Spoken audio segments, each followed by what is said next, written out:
ഇപ്പോൾ പഞ്ചായത്ത് അംഗം സൈജന്റ് നമ്മളോടൊപ്പം ചേരുന്നുണ്ട്. ശ്രീ സൈജന്റ്, ഈ അപകടം ഉണ്ടായ ഇടം അവിടെ ഈ മരങ്ങൾ ഉയർത്തുന്ന ഭീഷണി ഉള്ളതാണോ? അപകടം സംബന്ധിച്ച് പ്രാദേശികമായി അങ്ങേക്ക് കിട്ടുന്ന വിവരങ്ങൾ എന്തൊക്കെയാണ്?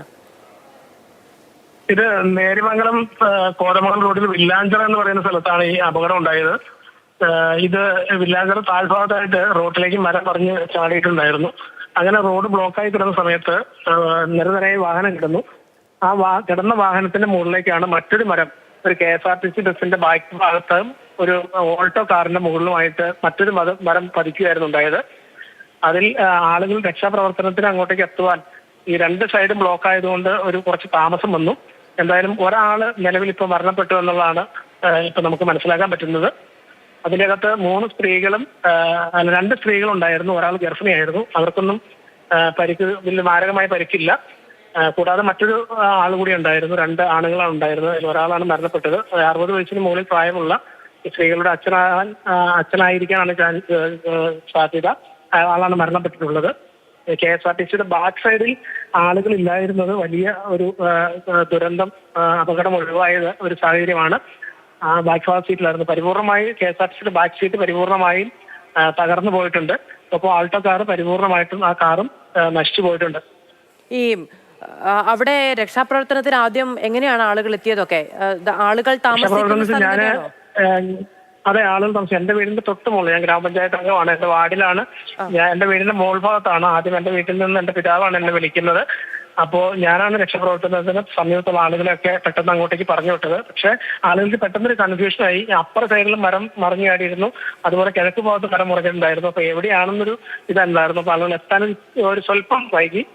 എന്നാലും ആളുകൾ ഓടി വന്ന് രക്ഷാപ്രവർത്തനം എത്രയും പെട്ടെന്ന് കൊടുത്തു. ഇപ്പൊ ഫയർഫോഴ്സിനാണെങ്കിൽ പോലും ഈ സ്ഥലത്തേക്ക് എത്താൻ ഈ മറ്റു മരങ്ങൾ മുറിച്ചു മാറ്റിയതിനു ശേഷമാണ്, റോഡ് ക്ലിയർ ആയതിനു ശേഷമാണ് അങ്ങോട്ട് എത്താൻ സാധിച്ചത്. അതിന്റെ ഒരു ചെറിയ താമസം നേരിട്ടു. എന്നാലും ഈ ഒരാൾ മരിച്ചാൽ തക്ഷണം അവിടെ എന്ന ആളുകൾ പറഞ്ഞിരുന്നു ഒരാൾ മരണപ്പെട്ട് കിടക്കുകയാണെന്ന് നമ്മളോട് പറയുന്നുണ്ടായിരുന്നു. അപ്പോൾ തന്നെ മരിച്ചതായിട്ടാണ് നമുക്ക് അറിയാൻ കഴിഞ്ഞത്. ഇത് നിരവധി മരങ്ങൾ ഈ റോഡ് സൈഡിൽ ഇങ്ങനെ അപകട ഭീഷണി ഉയർത്തി നിൽക്കുന്നുണ്ട്. ഞാൻ പഞ്ചായത്ത് പ്രസിഡന്റ് 1 വർഷം മുമ്പാണ് ഞാൻ മാറിയത്. ഞാൻ പഞ്ചായത്ത് പ്രസിഡന്റ് ആയിരുന്ന സമയത്ത് നമ്മളിത് ഈ സൈഡിലെ മരങ്ങൾ മുറിച്ചു മാറ്റാൻ DFOയിൽ നിന്ന് അനുമതി മേടിച്ച് കുറച്ച് മരങ്ങൾ ഈ റോഡിലേക്ക് പരിപൂർണമായും മറിഞ്ഞു കിടക്കുന്ന കുറച്ച് മരങ്ങളൊന്ന് മുറിച്ചു മാറ്റിയതാണ്. ബാലൻസ് മരങ്ങൾ ഇപ്പോഴും അപകട ഭീഷണി ഉയർത്തി നിൽക്കുക. ഇതിൽ ഫോറസ്റ്റുകാരുടെ വളരെ നിസ്സംഗതയാണ് ഈ കാര്യത്തിൽ. നിരവധി ജീവനുകളാണ് ഇങ്ങനെ ഓരോ ദിവസവും പൊരിഞ്ഞുകൊണ്ടിരിക്കുന്നത്. ഈ ഇത്തരത്തിൽ ഭീഷണി ഉയർത്തി നിൽക്കുന്ന മരങ്ങൾ മുറിച്ചു മാറ്റണമെന്ന് ആവശ്യപ്പെട്ടതാണ് അല്ലേ? നിരന്തരം ആവശ്യപ്പെട്ടതാണ്. ഞാനിപ്പോ 1 വർഷം മുമ്പാണ് ഗ്രാമപഞ്ചായത്ത് പ്രസിഡന്റ് ആകുന്നത്. 2 വർഷം ഞാൻ ഗ്രാമപഞ്ചായത്ത് പ്രസിഡന്റ് ആയിരുന്നു കവളങ്ങാട്.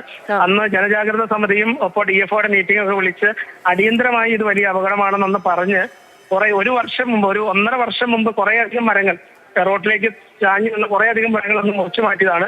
ഈ മരങ്ങൾ നിർത്തി ലേലം ചെയ്യാൻ അന്നിരുന്ന DFO ഉത്തരവിട്ടതാണ്. പിന്നീട് അതൊക്കെ മാറിപ്പോയി. ഇതൊക്കെ അട്ടിമറിക്കപ്പെട്ടു.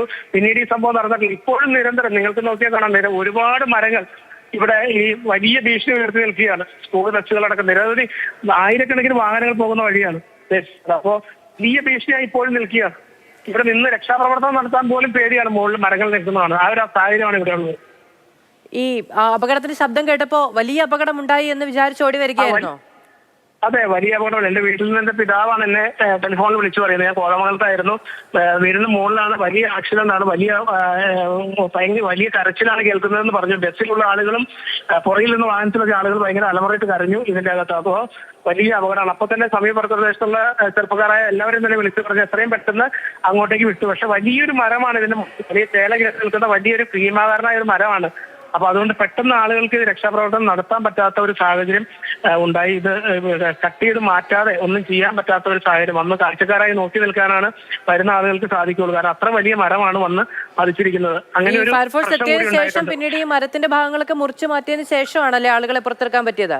ഇപ്പോഴും അതെ, ഇപ്പൊ മാറ്റിയുള്ളൂ. ഏകദേശം ഒരു 1/4 മണിക്കൂർ നേരത്തെ പരിശ്രമത്തിന് ശേഷമാണ് ആളുകളെ പുറത്തെടുക്കാൻ സാധിച്ചത്. അത്രയും ഒരവസ്ഥയിലായിരുന്നു. കുടുങ്ങി കിടക്കുകയായിരുന്നു അതിനകത്ത്. ഇപ്പോൾ ഒരു 15 മിനിറ്റ് മുമ്പാണ് ഇവരെ ഇവിടെ നിന്ന് ഹോസ്പിറ്റലിലേക്ക് മരണപ്പെട്ട ആളെയും മറ്റാളുകളെയും മാറ്റിയത്. കാരണം ഈ വഴിക്കൂടെ പോകാൻ പറ്റില്ല. മരം ഒരു കാരണവശാലും ഇത് 1 മണിക്കൂറെങ്കിലും ഇനി എടുക്കണം. ആ മരം ഒന്ന് മുറിഞ്ഞ് ഗതാഗത സൗകര്യം ഒരുക്കാൻ. അപ്പൊ അതുകൊണ്ട് ഈ നേര്യമംഗലം വഴിക്ക് ഇങ്ങനെ ഊന്നുകൽ കൂടി കിലോമീറ്ററോളം കറങ്ങിയാണ് കോതമംഗലത്തേക്ക് ഇപ്പോ നിലവിൽ ഈ പരിക്കേറ്റ ആളുകളെയും മരണപ്പെട്ട ആളെയും കൊണ്ട് പോകുന്നത്. ഈ ആ മേഖലയിൽ അപ്പോ വലിയ ഗതാഗത കുരുക്കും കൂടി ഉണ്ടായിട്ടുണ്ടാവുമല്ലോ? ഇപ്പം എല്ലാം ഇപ്പം മൊത്തം ഗതാഗതം സ്തംഭിച്ചിരിക്കുകയാണ്. നേര്യമംഗലത്തിന് ഇങ്ങോട്ടേക്കും ഇവിടുന്ന് നേര്യമംഗലത്തേക്കുള്ള ഗതാഗതം മൊത്തം പരിപൂർണമായി സ്തംഭിച്ചു. ഊന്നുകൽ വഴിക്ക് റോഡ് ഊന്നുകൽ ഉപ്പുകൾ തേങ്ങോട് വഴിക്ക് അങ്ങോട്ട് കടത്തി വിടുവാണ് ഇപ്പോൾ നിലവിൽ വാഹനങ്ങൾ. ശരി, വളരെയധികം നന്ദി ശ്രീ സാജൻ. രേഖകളോട് സംസാരിച്ചതിന് വളരെ വ്യക്തമായ വിവരങ്ങളാണ് അദ്ദേഹം പങ്കുവെച്ച് നൽകിയത്.